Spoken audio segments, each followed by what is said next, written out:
Good afternoon. On this day after the election, when we still await the results, I am Kelly Brown Douglas, Dean of the Episcopal Divinity School at Union Theological Seminary in New York City. I just want to thank you all again for joining us in another of our series of conversations about just vote.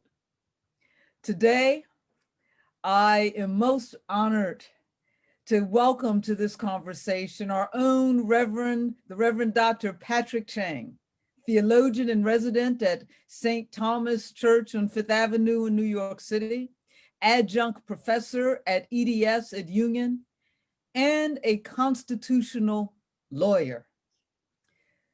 Dr. Patrick, thank you so much for joining me in this conversation today. Who knew it would be so significant? Thank you, Dean Kelly, and it's great to be here. I think we're all feeling a lot of different emotions, and I think it is also good to educate ourselves about what next. Indeed, and so let's jump right in, because today we want to mix some constitutional facts, if you will, with faith. We want to talk about what to expect constitutionally from this thing called the Electoral College, the implications for what's ahead of us when it meets on December 14th. But right now, I want us to jump in and talk about what happened last night. Let's begin with the fact that the president declared victory early this morning, late last night, and he said that he would take it to the Supreme Court. Now, beyond the fact that there is no victory until the votes are counted and until there are at least 270 electoral votes received by one of the candidates, and we'll get to that in a minute. But the fact that he said he would take this right to the Supreme Court, there are a lot of steps that have to happen before that can occur. So can you enlighten us on that? How realistic is that? Well, that's a great question, Dean Kelly. And there are some instances where people can go directly to the Supreme Court, such as when there are two states that are disputing each other, right? Let's say over a border boundary. But in general, there are many different steps. My first job out of law school was actually as a law clerk to a United States appellate judge on the United States Court of Appeals. And so that was a great chance to look at the machinery of the judiciary. But in general, you have to start at the district court level. Yeah. You have to then appeal to the Court of Appeals. And then the Supreme Court, in general, you don't have a right to be there. They have to agree to hear your case. Or you can start in state court, go all the way up to the state Supreme Court, but then there has to be a federal issue. So the point is that there are a lot of sort of procedural issues that you have to think about. And so you're absolutely right that it's not something that you can just knock on the door on the Supreme Court and just say, hey, let me in. And we know that, of course, when the election of Bush v. Gore went to the Supreme Court, these were special mitigating circumstances that, of course, created that necessity that we don't seem to have right now in this election. But that takes me to another point of contention in this election. And people are really talking about the fact that our democracy is at stake. This is a democracy and every vote counts. Every vote does count. But the curious thing about our democracy is that while we talk about the significance of the popular vote, right? The popular vote really isn't that which matters. It was the first time that a president got into office, Trump, without winning the popular vote wasn't with Trump. That this has occurred several times throughout our history as a nation because of this thing called the Electoral College. How is it How is it, Dr. Patrick, that we can call ourselves a democracy, a representative democracy, if you will, yet we have put in place an electoral college that doesn't trust the majority vote? Well, Dean Kelly, yeah, again, you raised a really great point that I think many people, as I'm watching the election night returns, it's sort of all this excitement about where the popular vote is. And yet, when you look at the Constitution, right, you look at Article 1, Section 2 about the presidency, there's the electors clause that basically says that it's the state legislatures that get to appoint the electors. So in theory, and the Supreme Court has said this, in theory, the popular vote could be completely disregarded, right? And so I think some states do have statutes that require the electors to reflect the will of the people. But I think it really is an interesting point that in theory that, the electors do not have to reflect the popular vote. And we know, I mean, that this electoral college isn't something new to the Constitution. This was placed there by our founders, who in so many respects, they didn't trust, they didn't want a popular majority to govern the land. And yet what we can find is that we have a minority that ends up governing with the Electoral College. But let's go to this thing before I move to another issue about voter suppression in this regard. But let's go to this, let's sit in this Electoral College for a moment, because you've told us that the electors are selected by the state legislature, and they are selected in a variety of ways. We know that each state has to have at least 3, and that you typically have the amount of your 2 senators as well as the number of representatives you have, which, by the way, folks who are listening, so why census is important, so that you can have a sufficient number of electors. And those people are supposed to vote according to the way in which their state voted in the election. There are only 2 states in which it's sort of divvied up. So it's all or none. So, but we also know that there are instances in our history where we have had what they call faithless electors who have not voted with the will of the people. What's the possibility, especially in this time today, when this election is going to be so contested? What's the possibility and what's the penalty for faithless electors? Yeah, there are so many, one of the challenges of where we are today is that there are sort of rules that govern these things, but so many of them have not been tested before, because in general, sort of general norms have governed, and sort of all bets are off. I did want to say that in terms of the Electoral College, I mean, this is where issues of race, slavery, right? I mean, in terms of our founding fathers, and I mean fathers, created even the Senate, right? Because the states that, had lesser population were concerned about, representation. And so both the structure of the government as well as the Electoral College was intended not to reflect this. But to get to your question about faithless electors, that certainly is possible. And the Supreme Court recently upheld such a statute. And what basically happens in a state that has this statute is that, someone that does not vote the will of the people, they're automatically removed, right? And so therefore then, someone else is appointed in place. But, there are other variations, such as what happens if the state legislature decides to, appoint a slate that's different than the governor, right? Let's say the 2 parties are split. I mean, there are situations like that that could have happened. And I think the one election that was probably the most contested, hopefully this won't be that, but the 1876 election, really that marked the end of the Reconstruction, right? I mean, and so again, the issues of race and economics and political power are all intertwined.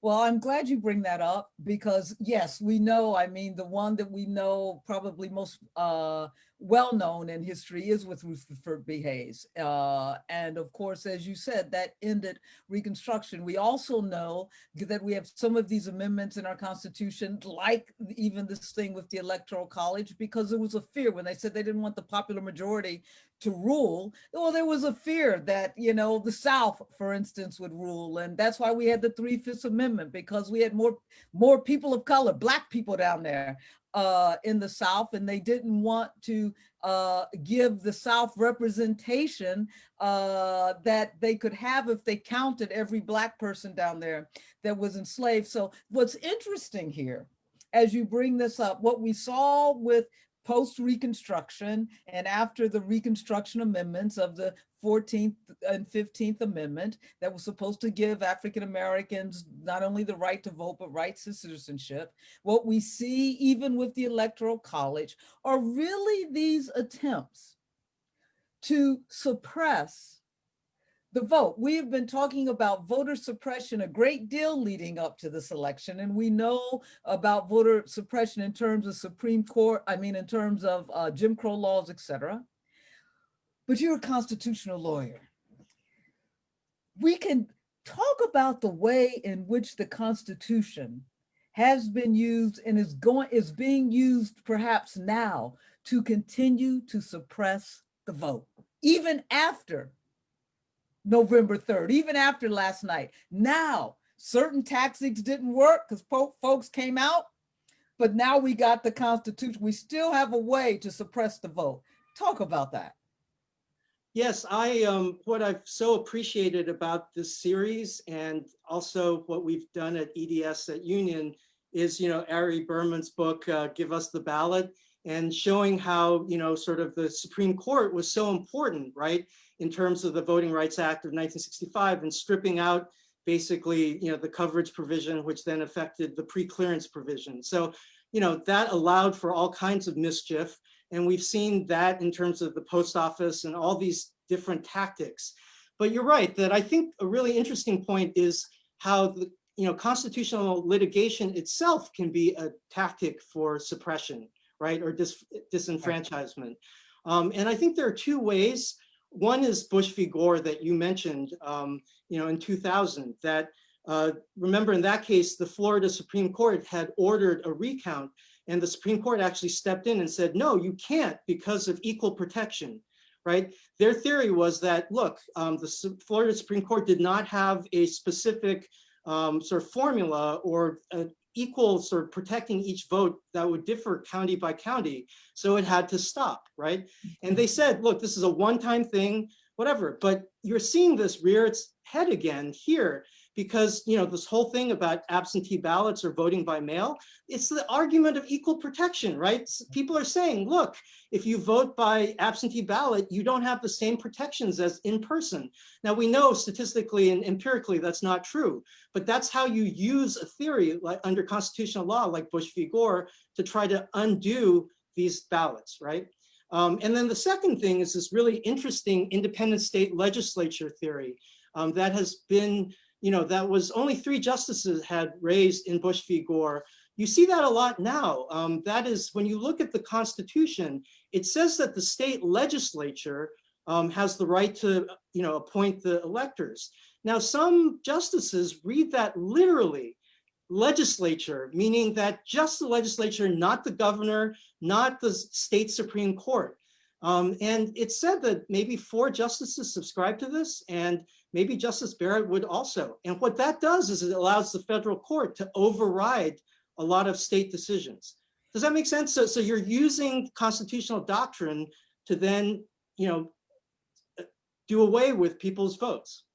Well, and that's nothing new. What's very, and we know, first of all, when you say perhaps Justice Barrett will support that, we know that it's already been signaled by Justice Kavanaugh, right? Because Kavanaugh said just the other day that even as they were forced to, I think, allow the votes in Texas, then an issue in North Carolina. But he said, however, we can come back because the state can be, in essence, overstepping its bounds. What's so interesting here, Dr. Patrick, is that these Supreme Court justices will say, oh, no, no, no, no, no, I'm a strict constitutionalist, right?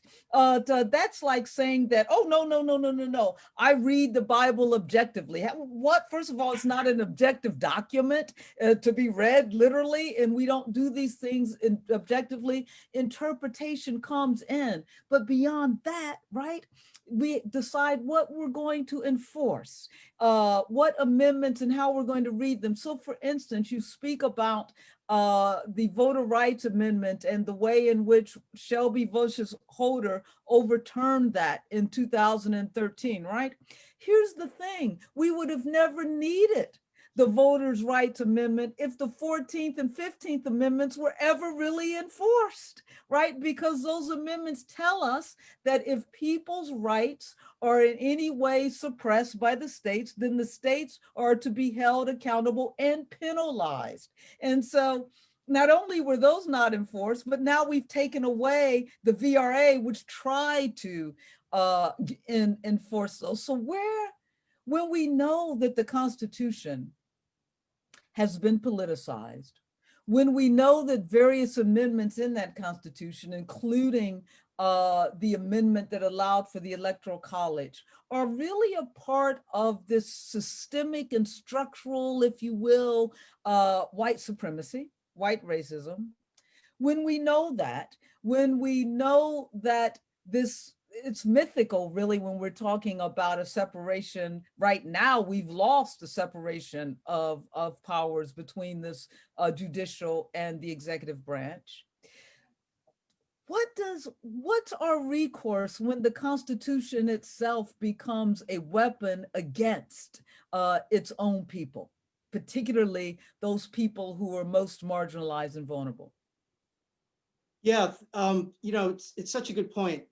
In terms of, as you mentioned, the 15th Amendment, what's ironic is in the amendment itself, it gives Congress the power to remedy the situation, right? When people are denied the power to vote based on race or color or former servitude status, right? And yet the Supreme Court, right, in the Shelby case said, look, we have to honor this like state sovereignty thing when it's built into the amendment itself. I think you raise an excellent point about interpretation and hermeneutics, right? And I think as people of faith and people who do Christian theology, it's really important to point out that there are parallels between this notion of originalism, right, Yeah. and fundamentalism on the biblical side, right? So one of the great things about the Anglican tradition is that we're not Puritan fundamentalists in terms of the Bible is the only thing.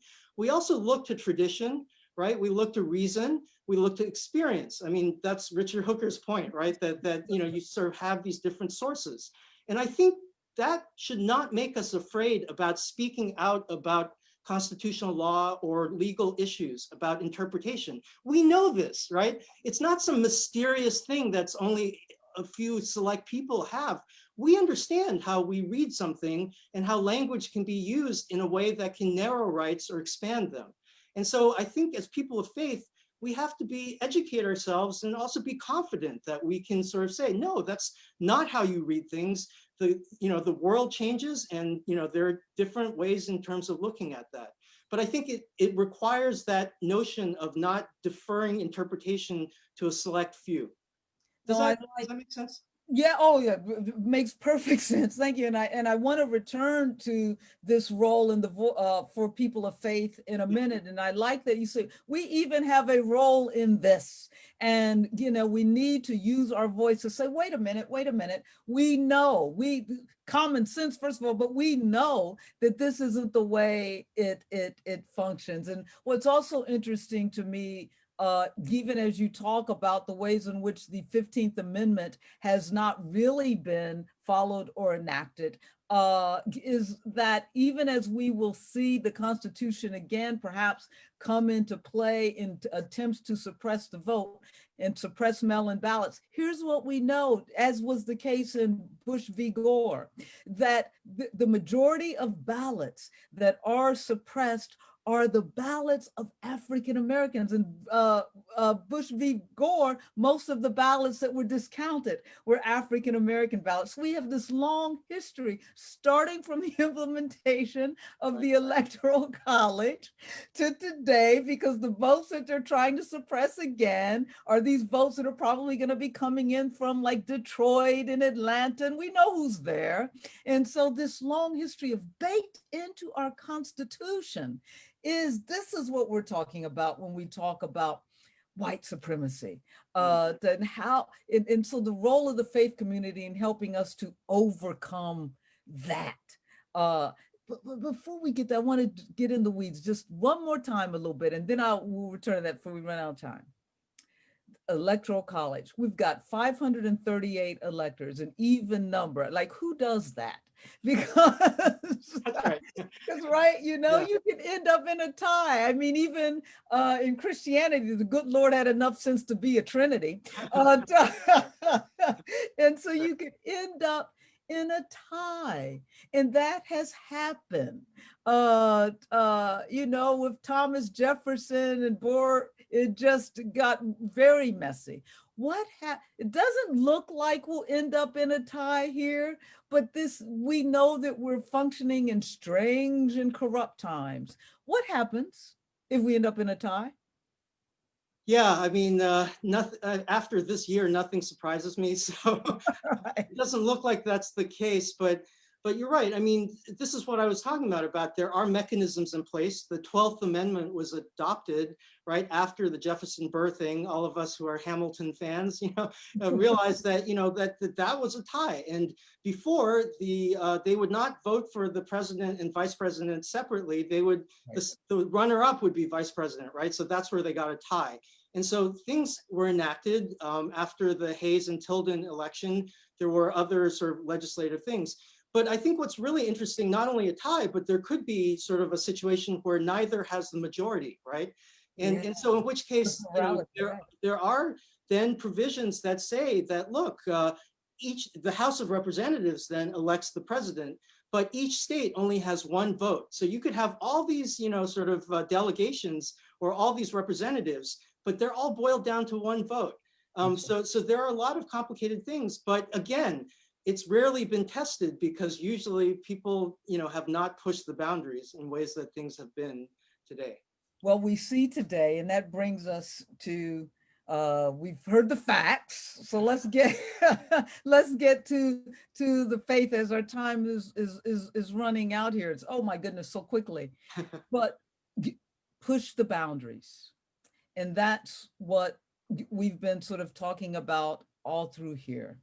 And we're talking about not simply pushing the boundaries of our Constitution, perhaps, and maybe actually what's happening is that we're seeing a voice that is saying, but no, this is what our Constitution meant to protect.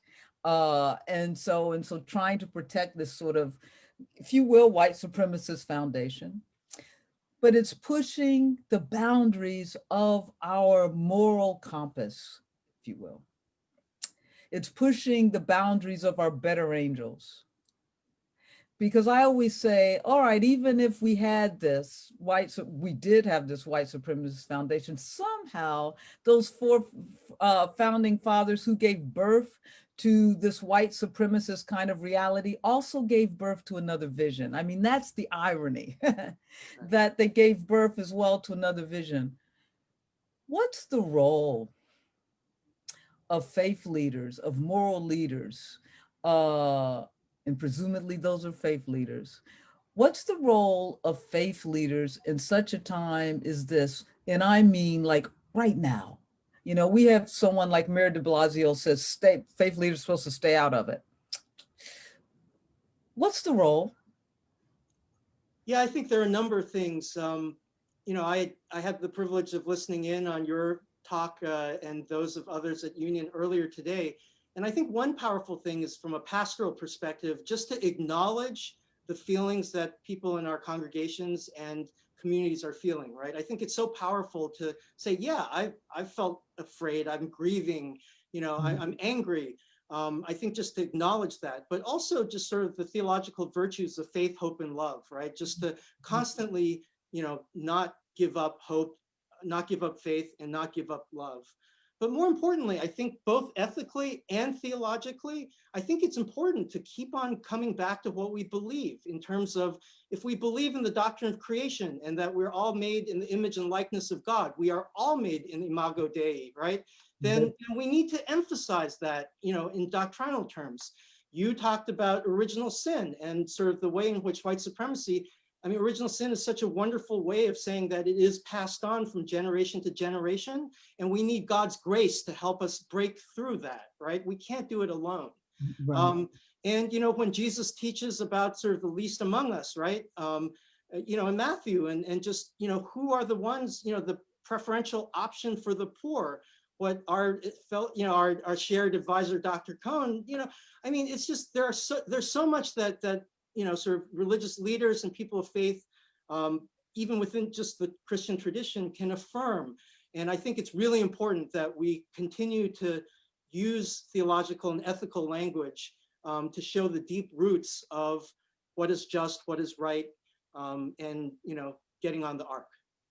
Yeah, getting on the arc that bends toward justice. Thank you for that. So with this last couple of minutes, what, Dr. Patrick, do you think we should expect in the next couple of days? Yeah, I wish I had a crystal ball, I suppose. And I do think that I do have faith in the system, and I think one of the things that gives me the most faith is our ability not to disempower ourselves. So whether it is going out, into the streets or speaking up in whatever way we can, right? Even if it's among our communities, to really affirm our power, to speak up what is right, and not have our power taken away from us. I am hoping that indeed that the mechanisms will work as they do. But again, as with original sin or with structural racism or white supremacy, you just don't know. But again, I think I'm willing to hope for the best. My thought is that if the margins are not too narrow, then we have a better chance of actually getting to the just and right result. I think that's a perfect way to end. And I like that. Let's not disempower ourselves.